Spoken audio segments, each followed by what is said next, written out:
So now we are now ready to calculate our taxes payable. First of all, I want to illustrate a lot of things here, what we just did in the previous video. So we calculated our usage, which we're gonna use to offset our taxes going forward. So in this case, whatever we're gonna be using, we're gonna use it to offset the taxes going forward. So we calculated the usage based on the minimum of whatever was available, and the additions came from our depreciation schedule, which in this case we said it's a taxable or a tax depreciation. So we took into account that additions to take the minimum of whatever is available before whatever is available before the depreciation. So that is our tax shelter. Whatever is available before that, we take the minimum of those two amounts and the beginning and the additions that were made. So that's how we calculate the usage, and then we take back that amount to deplete our income, our operating income. So that amount depletes our operating income and makes us pay less taxes or no taxes for the period. So as you can see, we have no taxes to pay up to this point in the year 2035, where we start generating positive cash flow. So we can now start paying taxes up to this point in the year 2035. As you can see, immediately we are used all of the depreciation that is the CCA allowance, the capital cost allowance. We can see that we can now start paying taxes into the future. So this is how these are different concessions that are granted by government to allow for tax depreciation, so that companies or projects like this could benefit from tax shelter to the point that they might not pay taxes and they might always have an allowance, the capital cost allowance, to carry forward into the future. So that's exactly what we are seeing in this model. So that's exactly what we're seeing here. So here you can just hit F2 and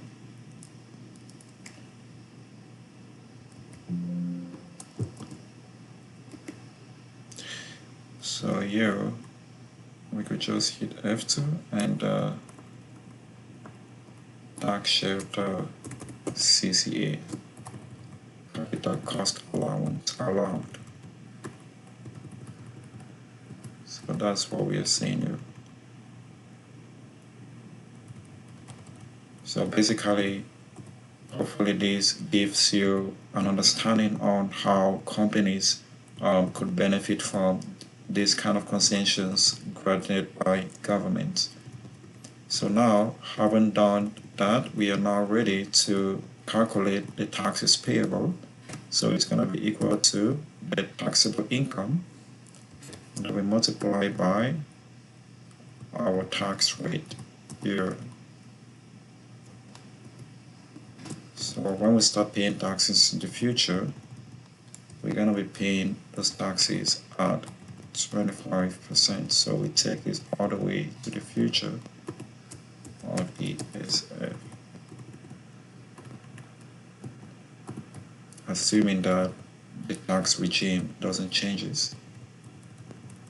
So this is what this project will be paying as taxes in the future. So having that set up, we are now ready to start modeling our free cash flow, which we will in turn use the free cash flow to account for the distributions among the partners, the general partners and the limited partners. And that is very, very essential in this model. So we're going to be doing that subsequently, and hopefully you stay tuned. And honestly, this video, all of these things that I've said, it is not an investment advice, but it is just to help so that if ever you are engaged into such a project, you might get to know the steps you're taking and what is prompting you to invest in such a project. But I'm not advising anyone, or this model doesn't take into account any particular or specified company that you must invest in.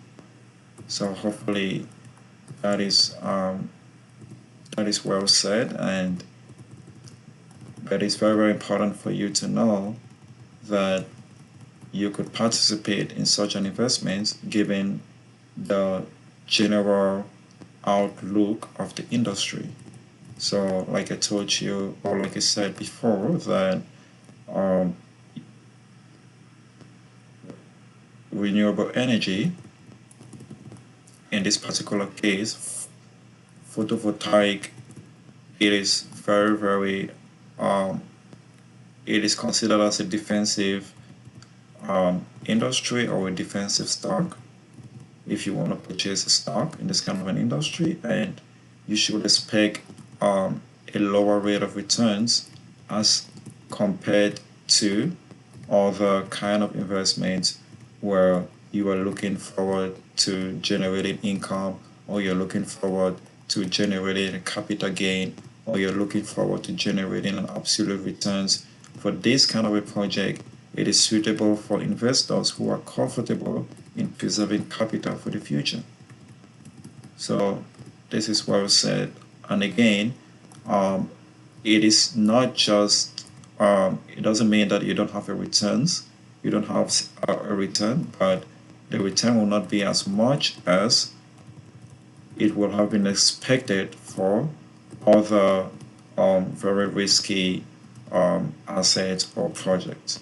So hopefully this gives you an understanding on photovoltaic project for risks adverse investors. So hopefully I see you in the next video when we start modeling the returns section, and we will ultimately account for several matrices, and of course we will later on move to our cash flow waterfall, where we will be demonstrating the distributions of this free cash flow to the partners, and ultimately we calculate the internal rate of returns by investor type. So hopefully this helps a lot in your